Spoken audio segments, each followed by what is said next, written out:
Welcome friends. আজকে আমার বিষয় ধর্ম। যেহেতু এই মুহূর্তে ভারতবর্ষে একমাত্র এজেন্ডা চলছে রাম মন্দির, রামের প্রাণ প্রতিষ্ঠা, অতএব এই ধর্মের দাবাবার ভিতর ধর্ম বিষয় দু চারটি কথা বলতে চাই। আদিম মানুষ প্রথম ধর্মের ধারণা পেয়েছিল ভয় থেকে। প্রাকৃতিক বিভিন্ন বিপর্যয়কে দেখে সে ভয় পেয়েছিল এবং সেই ভয় থেকেই তারা বিভিন্ন প্রাকৃতিক ঘটনাকে দেবতা হিসেবে পুজো করা শুরু করেছিল। ভয় থেকেই ধর্ম এসেছিল। কিন্তু সভ্যতার অগ্রগতির সাথে সাথে মানুষ নিজেকে আরও উৎকর্ষ বানানোর জন্যে বিভিন্ন মহামানব পৃথিবীতে এলেন। তারা বিভিন্ন সংগঠিত ধর্ম প্রচার শুরু করলেন, মানুষকে আরও মহত্তর করে তোলার জন্যে, সভ্যতার শরিক হবার জন্যে, সভ্যতার ক্রমোন্নতির পথে চলবার জন্যে তারা মানুষের বিভিন্ন সফট কোয়ালিটিকে আরও উন্নত করবার জন্যে ধর্মকে ব্যবহার করলেন। অর্থাৎ ধর্ম হয়ে উঠল মানুষের চরিত্র গঠনের উপকরণ। ধর্ম মানুষকে তার প্রাগৈতিহাসিক যে আদিম চরিত্র, সেই আদিম চরিত্র থেকে মহত্তর মানুষে উত্তরণের পথ হয়ে উঠল ধর্ম।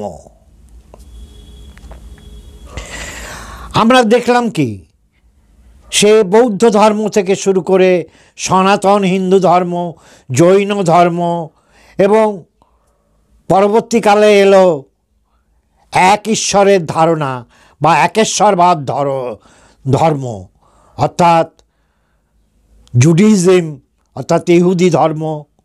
তারপরে এলো খ্রিস্টান ধর্ম, জুয়াথিস্ট এলো। এরা সব একেশ্বরবাদী ধর্ম। এদের ভিতর আবার আব্রাহামিক ধারার ধর্ম হচ্ছে তিনটি। প্রথমে ইহুদি, তারপরে খ্রিস্টান, সব শেষে পৃথিবীতে এলো সবচেয়ে তরুণ আধুনিক ধর্ম ইসলাম ধর্ম। এই ইসলাম ধর্মে আমরা দেখলাম ধর্মের যে ধারণাগুলো আমাদের কাছে এতদিন ছিল, যে মানুষের চরিত্র গঠন, মানুষের যে সমস্ত ভিতরের সুপ্ত শুভ গুণগুলো রয়েছে তার যথাযথ বিকাশ ঘটানো ধর্মের ধারণা ছিল। কিন্তু ইসলাম ধর্মে আমরা দেখলাম কি, ইসলাম এক অদ্ভুত ধারণা নিয়ে এলো। সে বলছে আল্লাহ দয়াশীল, আল্লাহ ক্ষমাশীল। তুমি খুন করো, রাহাজানি করো, ধর্ষণ করো, পৃথিবীর যত ঘৃণ্যতম অপরাধ করো, শুধু আল্লাহর কাছে একবার আল্লাহ আমাকে ক্ষমা করে দাও বললেই আল্লাহ সব ক্ষমা করে দেবেন। আল্লাহ শুধু একটি জিনিস ক্ষমা করেন না, সেটা কি? সেটা হচ্ছে শিরক। আরবি ভাষায় শিরক কথার অর্থ হচ্ছে কপি, অর্থাৎ কোনো আল্লাহর কোনো সাবস্টিটিউট কল্পনা করা, আল্লাহর কোনো প্রতিচ্ছবি ধারণা করা, একেই বলা হয় শিরক। যার বিপরীত আরবি ভাষায় বলা হয় তৌহিদ। তৌহিদ হচ্ছে ইসলামের কাঠামোর মূল স্তম্ভ। তুমি শুধু ঈশ্বরকে কারোর সাথে শেয়ার করো না, ঈশ্বরকে কারোর সাথে কল্পনা করো না, তাহলেই তুমি স্বর্গে চলে যাবে, জান্নাতে চলে যাবে। এর ফলে কি হলো? যত অপরাধী, খুনি, ধর্ষণকারী ব্যভিচারিণী সবাই ইসলামের পতাকা তলে আসা শুরু করলো। যুদ্ধবাজ, চোরা কারবারি, এরা সবাই মনে করলো ঈশ্বরের কাছে অর্থাৎ আল্লাহর কাছে একবার যদি ক্ষমা চাওয়া হয় জীবিত অবস্থায়, যে আমাকে আল্লাহ এই অপরাধ করেছি ক্ষমা করে দাও, ঈশ্বর এত দয়ালু, এত ক্ষমাশীল যে তিনি সমস্ত অপরাধ ক্ষমা করে দেবেন। ইসলাম দাঁড়িয়ে আছে শুধু শিরককে। শিরক তুমি পালন করো না, শিরকের কল্পনা করো না, ঈশ্বরের আর কোনো মূর্তি তুমি কল্পনা করো না। আইডোলেটারিটাই হচ্ছে একমাত্র পাপ পৃথিবীতে, আর কিচ্ছু পাপ না। শুধু তৌহিদে বিশ্বাস রাখো যে ঈশ্বর এক, ঈশ্বরের কোনো কল্পনা হয় না, ঈশ্বরের নেই ভাই নেই বোন, ঈশ্বরের নেই বাবা নেই মা, ঈশ্বর একজন, তার কোনো কল্পনা করা যায় না, তার রূপ সম্বন্ধে আমাদের কোনো ধারণা নেই, তিনি অসীম। এই ধারণাটা যদি তুমি বিশ্বাস রাখো আর দৈনন্দিন জীবনে যত ইচ্ছে নচ্ছামি নষ্টামি করে যাও, কোনো পাপ হবে না। শুধু দিনের শেষে একবার আল্লাহর কাছে বলবে আল্লাহ আমাকে ক্ষমা করে দাও, ব্যাস, তাহলেই স্ট্রেট জিন্নাতে চলে যাবে, জান্নাতে চলে যাবে। এখানেই অন্য ধর্মের সাথে ইসলাম ধর্মের আমরা তফাৎ দেখছি। অন্য ধর্ম সে একেশ্বরবাদী হোক, বহু ঈশ্বরবাদী হোক, মূর্তি পূজা হোক, যে কোনো ধর্মই, ট্রাইবাল ধর্ম হোক, সেখানে সব জায়গায় মানুষের সামাজিক কাঠামো সুস্থ করা, মানুষের চরিত্র গঠন করা, এসবের উপর জোর দেওয়া হয়েছে। ইসলামে আমরা এসব দেখতে পাই না। ইসলামে শুধুমাত্র জোর দেওয়া হয়েছে এই একটা বিষয়, আর ভয় দেখানো হয়েছে সাবমিশন।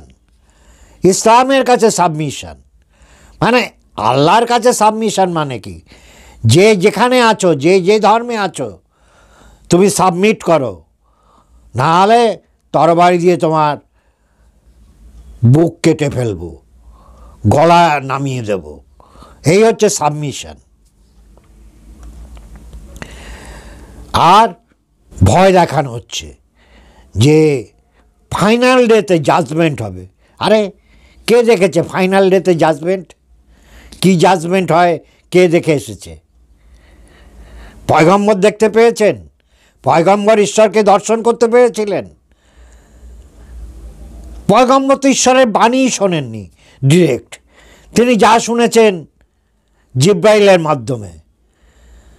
জিব্রাইল ঠিক বলেছে কি ভুল বলেছে কে পরীক্ষা করে দেখতে গেছে? অতএব ইসলাম এই আধুনিক যুগে এসে ধর্মের ভিতর, মানুষের ভিতর বিদ্বেষ বিষ ছড়িয়ে দিল, মানুষকে বিভক্ত করলো নানাভাবে, এবং এই যে সমস্ত ক্রিমিনাল অপরাধ এতে উৎসাহিত করলো যে তুমি সব অপরাধ করো, শুধু দিনের শেষে আল্লাহর কাছে তুমি ক্ষমা চাইবে, আর শিকড় কখনো করবে না, শিকড়ে কোনো বিশ্বাস রাখবে না।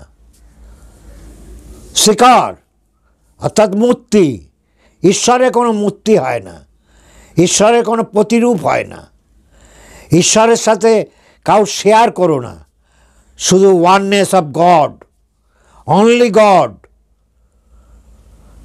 তৌহিদ, এটাতে বিশ্বাস রাখো, তাহলেই তুমি মুক্তি পাবে, তুমি জান্নাতে যেতে পারবে।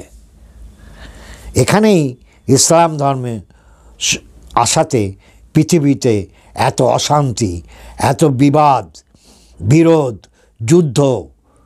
এর কারণ হচ্ছে ইসলাম কখনো মানুষকে তার আধ্যাত্মিক উত্তরণ, স্পিরিচুয়াল উন্নতির কথা, মনুষ্যত্বের জাগরণের কথা,